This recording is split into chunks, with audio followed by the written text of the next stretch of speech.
माँ पार्वती जी ने तपस्या करी है। तपस्या का क्रम बतलाया है। कोई भी कार्य क्रम से किया जाए जीवन सुरक्षित रहता है। पार्वती माँ की तपस्या पूर्ण हुई है। ब्रह्मा जी ने आकर के माँ का दर्शन किया है और ये बात बताई है कि आपकी तपस्या पूर्ण है, आपको शिवजी भगवान मिलेंगे।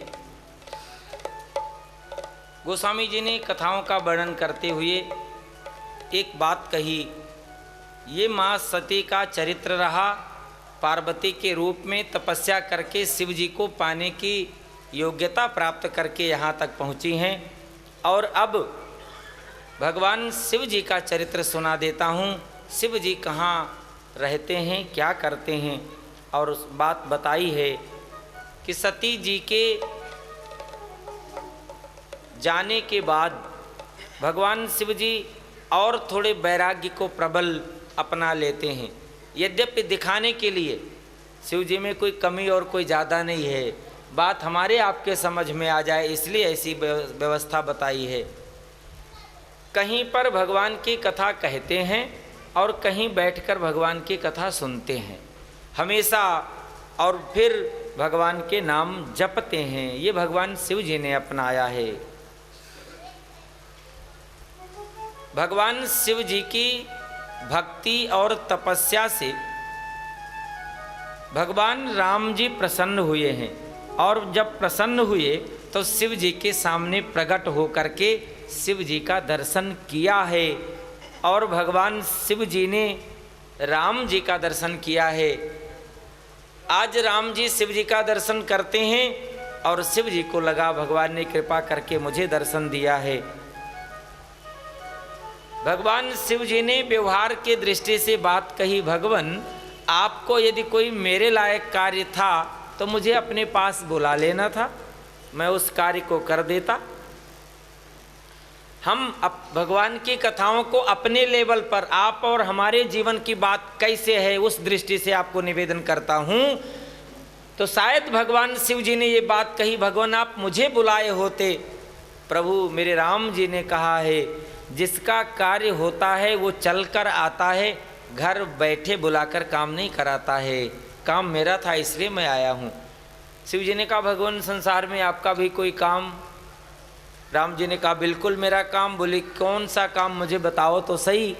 अब मेरे राम जी ने बताया है, एक कार्य ऐसा था कि ना आपको सूचना दी और ना माता सती को सूचना दी, और दोनों को अलग करके अपनी लीला करवा ली। और आज जब दोनों को इकट्ठा करना है तो मैं राम आपके सामने आया हूँ, प्रार्थना करता हूँ।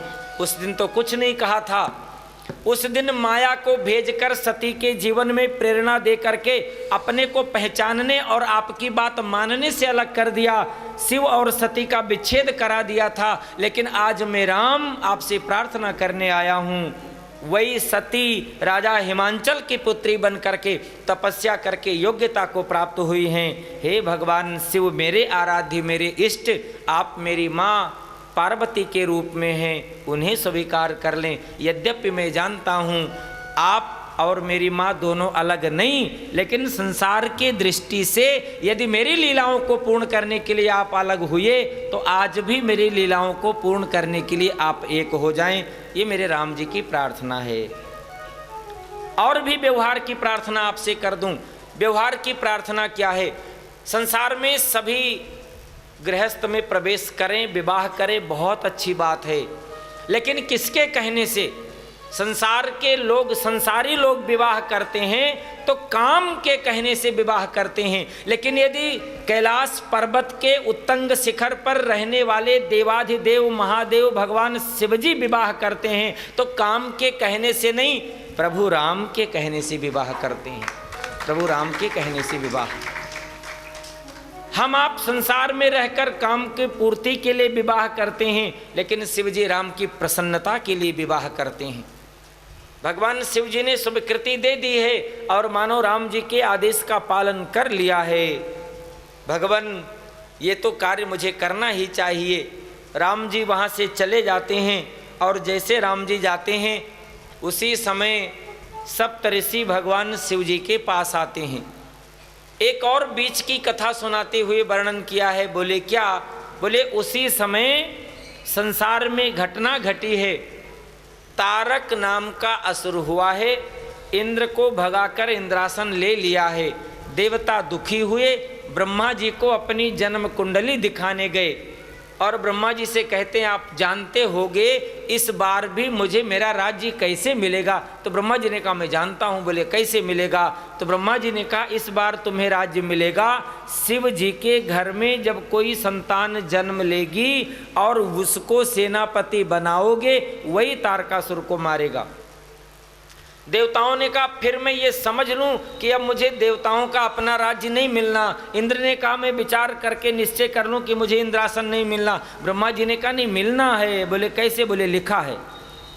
देवताओं ने कहा माँ सती है नहीं, शिव जी विवाह करेंगे नहीं और घर में संतान होगी नहीं, सेनापति बनाऊंगा किसको और मेरा इंद्रासन मिलेगा कैसे? ब्रह्मा जी ने कहा शिव जी विवाह करेंगे। बोले कैसे? बोले सप्तऋषि शिव जी का दर्शन करते हैं, राम जी आदेश देकर चले गए हैं।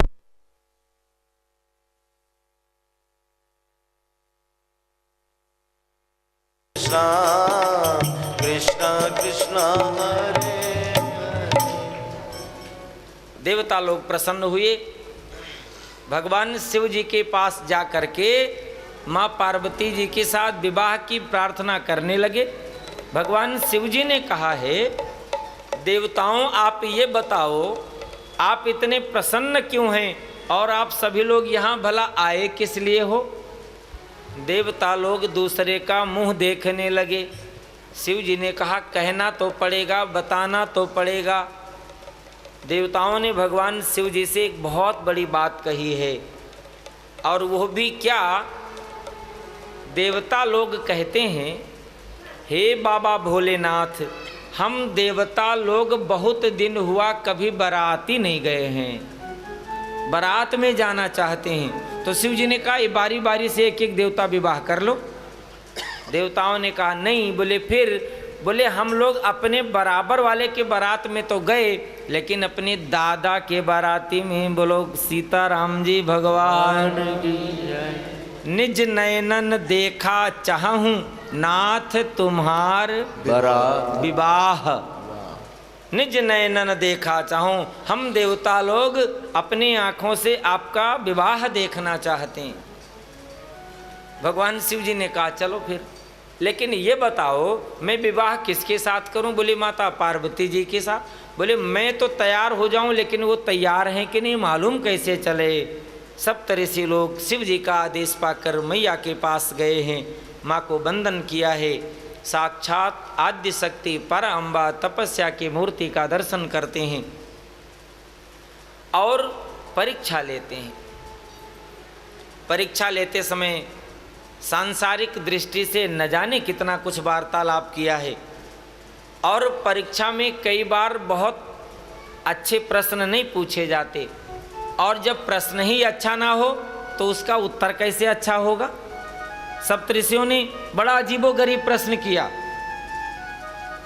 अरे अरे देवी तू यहाँ करती क्या है, क्या करना है? माँ पार्वती जी ने कहा है बहते हुए जल में रेत डालकर मंजिल बनाऊं, दीवार खड़ी कर लूं, यही करना चाहती हूँ। चाहूँ बारी पर भीति उठावा, मैं चाहती हूँ ये जो पानी बह रहा है इसमें रेत डालूं, दीवार खड़ी हो जाए। जैसा प्रश्न वैसा जवाब। बोलो श्री सीताराम जी भगवान की जय। मेरे माई बाप सभी बोलो, अच्छा लगेगा, जय बोल दिया करो, मुझे लगेगा नींद नहीं आ रही है। बोलो हनुमान जी महाराज जय। हाँ, हनुमान जी के नाम पर देसी लड्डू मिलता ना, वो देसी घी का बन रहा था आज, बहुत बढ़िया। और फिर छावनी का बूंदी तो अलग ही है भगवान, कितना खा जाओ कितना खा जाओ, जीभ तो अंदर भी नहीं जाती, मन करता और आए और आए। बोलो हनुमान जी महाराज की जय। माँ पार्वती से सप्तऋषियों ने बहुत कुछ पूछा है, परीक्षा लिया है। अंत में सप्तऋषियों ने कहा माँ एक बात कह दूं। बोले क्या? बोले आपको शिव जी नहीं मिलेंगे, बस इतनी बात जान लो, हम लोग जा रहे हैं। माँ पार्वती ने कहा एक बात और सुन जाओ। बोले क्या? जन्म कोटि लगी रगर हमारी बरहु सा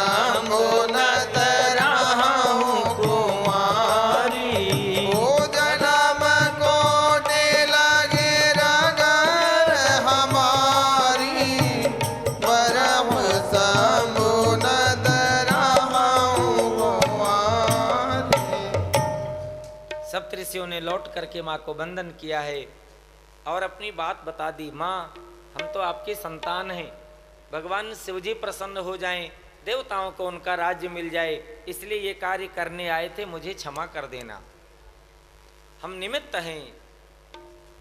और अब आपके पिताजी बुलाने आए, घर जाना, शिव जी मिलेंगे। जा करके माँ पार्वती जी का संदेश भगवान शिव जी को सुनाया है। भगवान शिव जी ने संदेश भी सुना है, राम जी का दर्शन करते हैं, जप करते हैं, राम जी का दर्शन भी किया है। प्रभु राम जी प्रकट होकर के शिव जी को दर्शन दिए थे, उसका परिणाम, उसका असर क्या हुआ, भगवान शिव जी समाधि में चले जाते हैं। देवताओं ने कहा सब काम बना बनाया और शिव जी को जगाए कौन? इंद्र ने कामदेव को भेजा है शिव जी को जगाने के लिए। कामदेव ने इंद्र से कहा है मुझे जाते हुए तो देखोगे, लेकिन आते हुए, बोले भला आओगे क्यों नहीं? बोले शिव जी के पास जाकर के और मैं लौटूंगा क्या? तो इंद्र ने कहा लेकिन नहीं जाओगे तो फिर यहाँ भी तो नहीं बचोगे। कामदेव कहता है परोपकार से बढ़कर कोई धर्म नहीं, धर्म ग्रंथ कहते हैं परोपकार करूंगा, मैं जाऊंगा, देवताओं को तुम्हारा हेर देवताओं तुम्हें तुम्हारा राज्य मिल जाए, मैं भगवान शिव जी को जगाऊंगा। कामदेव जाता है पूरी सेना लेकर के। बहुत कुछ गोस्वामी जी ने कथाओं के माध्यम से बताया है। कामदेव ने जब अपनी व्यवस्था संसार में चालू किया है, गोस्वामी जी ने जो स्थिति बताई है, संसार की क्या स्थिति हो जाती है, ऐसी भयंकर प्रलयंकर कामासक्ति में संसार जब डूबा, कामदेव आम के वृक्ष पर बैठ करके अपने 1 2 3 4 नहीं 5 के 5 बाण शिव जी पर संधान करता है। भगवान शिव जी राम जी का दर्शन करते हुए आनंद सिंधु में डूबे हैं। लेकिन आज कामदेव ने विक्षोभ पैदा किया। शिव जी महाराज जानते हैं कौन हो सकता है, तुरंत जान गए कामदेव के अलावा और कोई नहीं। ध्यान रखना, हमारे आपके जीवन में 4 पुरुषार्थ हैं और वही चारों क्रम से कैसे हैं? धर्म नंबर 1, अर्थ नंबर 2 और काम नंबर 3। तो शिव जी महाराज जानते हैं तीसरे नंबर पर कामदेव निवास करता है।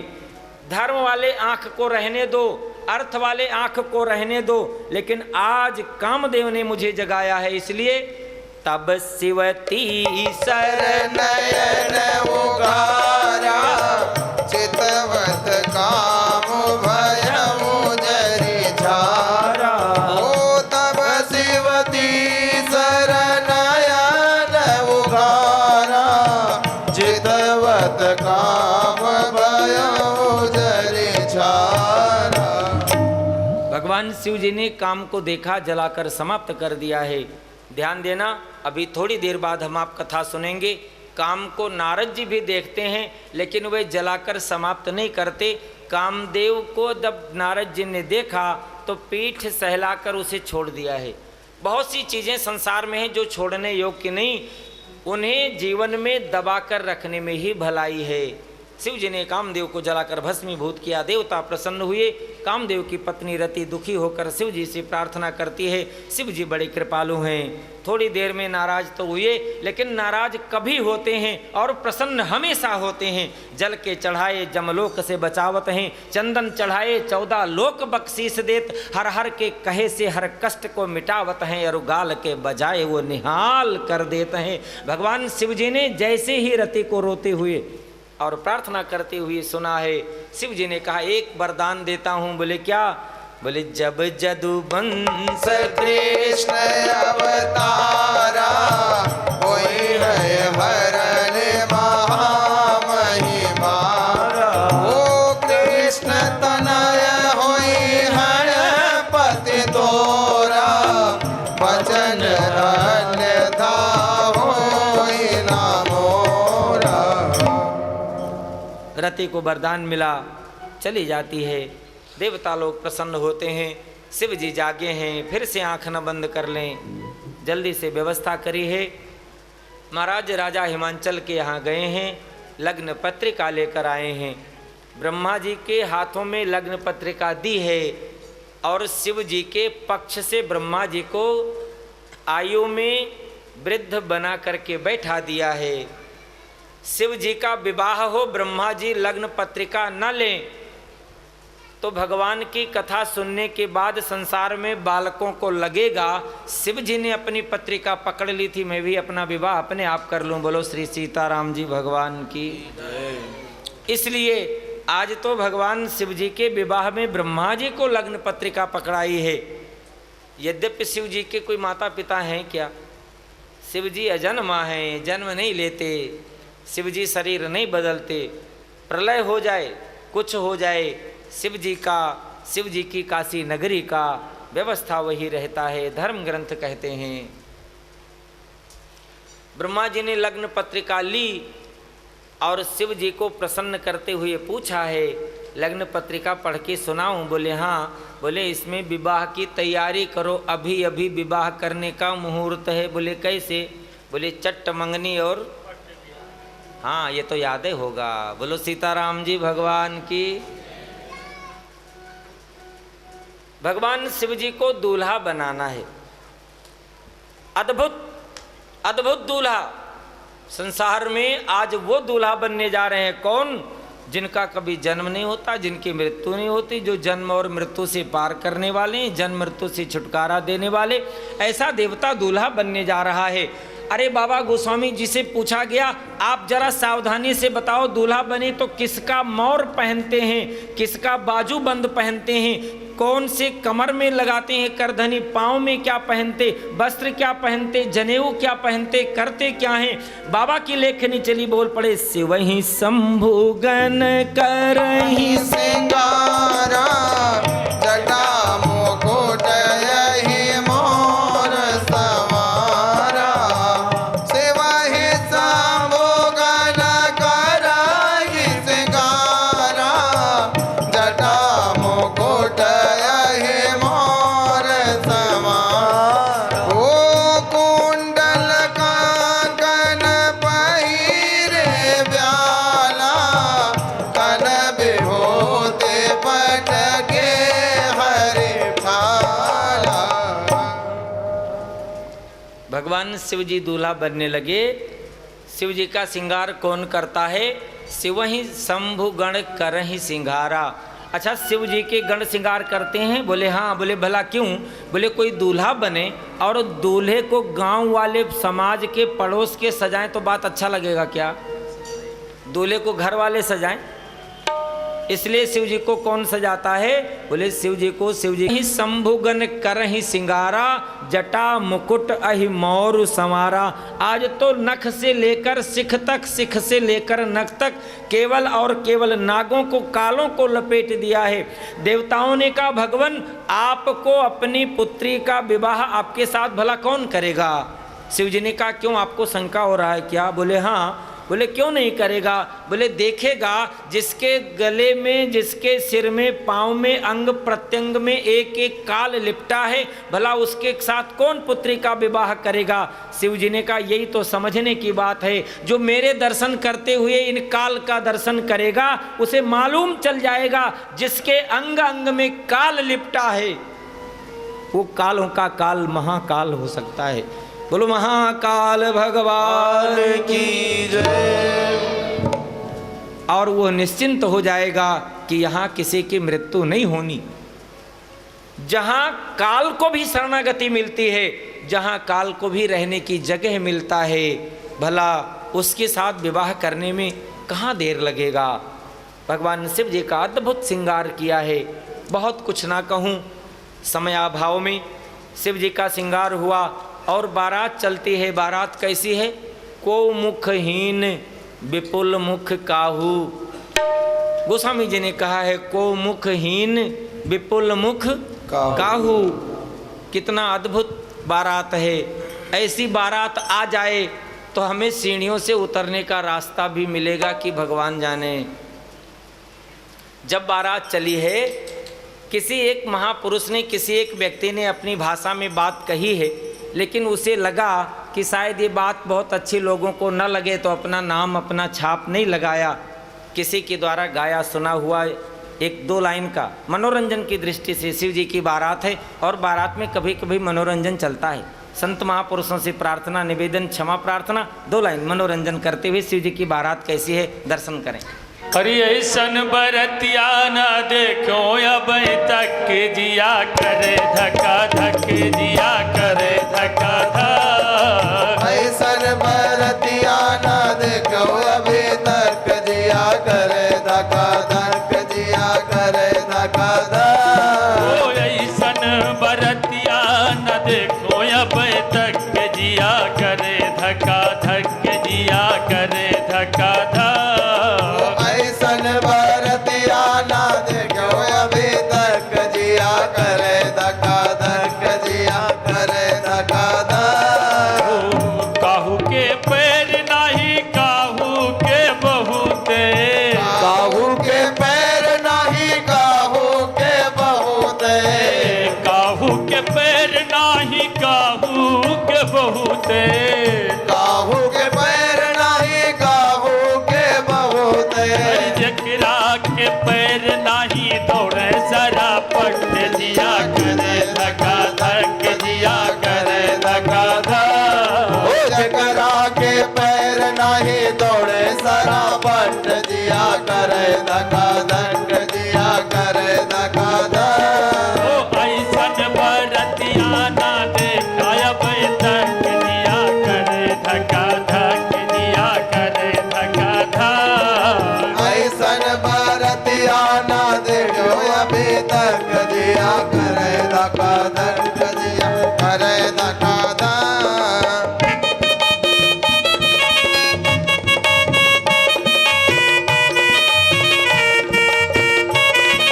हरि बोल।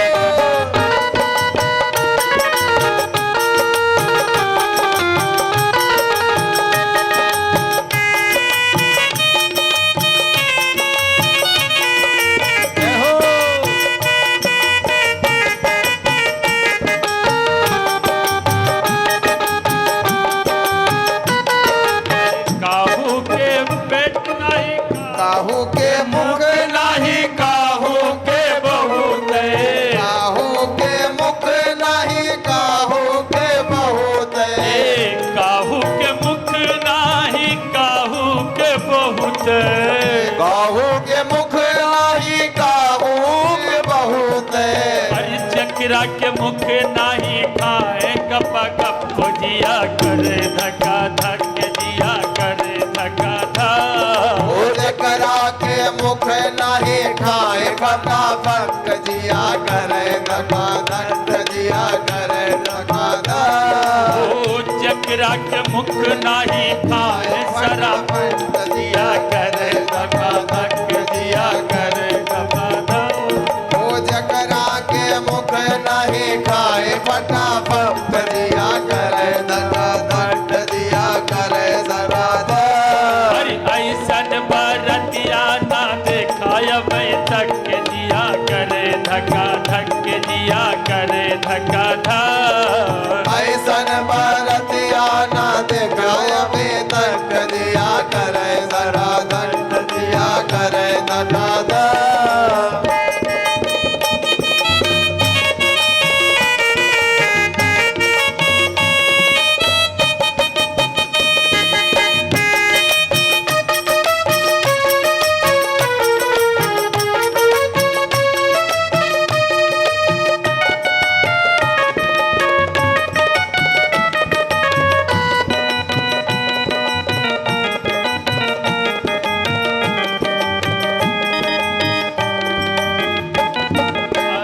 कहू के आँख नाही काहू के बहुते। काहू के आँख नहीं काहू के बहुते। काहू के आँख नहीं काहू के बहुते।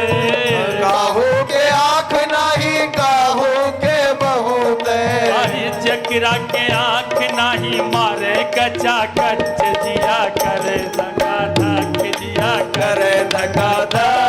ओ जकरा के आँख नहीं मारे कचा कच, जिया करे धक्का धक, जिया करे धक्का धक। हरि ऐसन बराती ना देखो अब तक जिया करे धक्का धक जिया करे धक्का धक। वो ऐसन बरातिया ना देखा अभी तक जिया करे धक्का धक जिया करे धक्का धक। हरी ऐसन बराती ना देखो अब तक जिया करे धक्का धक जिया करे धक्का धक। ऐसन बराती ना देखो अभी तक जिया करे धक्का धक जिया करे धक्का धक।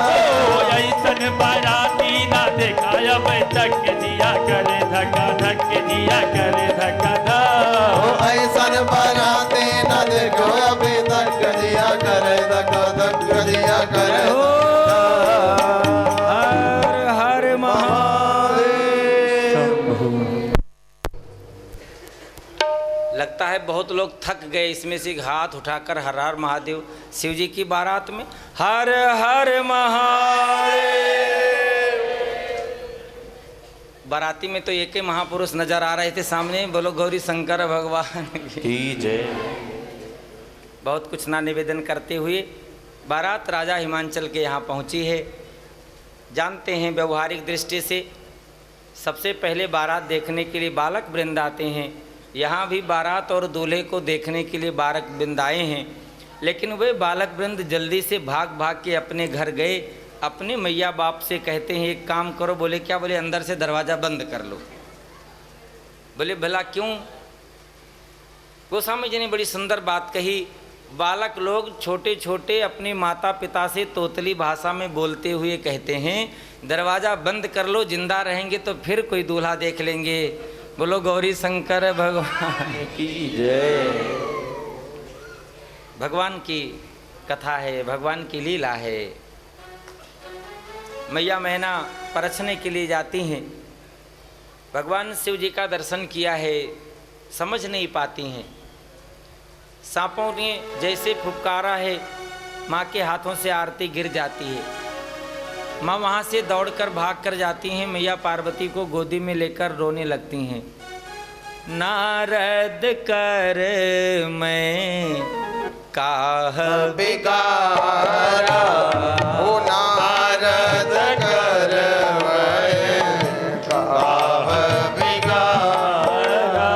ओ नारद कर मैं काह बिगारा। नारद कर मैं काह बिगारा। भवन मोर दिन बसत उजारा। भवन मोर दिन बसत उजारा। माँ पार्वती को लेकर गोद में जब रोने लगती हैं तो मैया पार्वती ने देखा, अरे अरे तो मेरी माँ ने पहचाना नहीं शिव जी को, लेकिन कह कैसे दें, बताएं कैसे। माँ पार्वती दूसरे रूप में समझाती हैं। शायद हमारे आपके जीवन में बात समझ में आ जाए, शायद हम आप अपने जीवन में कहीं स्थिति से अलग हों तो अपने आप के मन को समझा पाएं। इसलिए माँ पार्वती ने कहा है करम लिखा जो बाउर नाहूं। करम लिखा जो दाव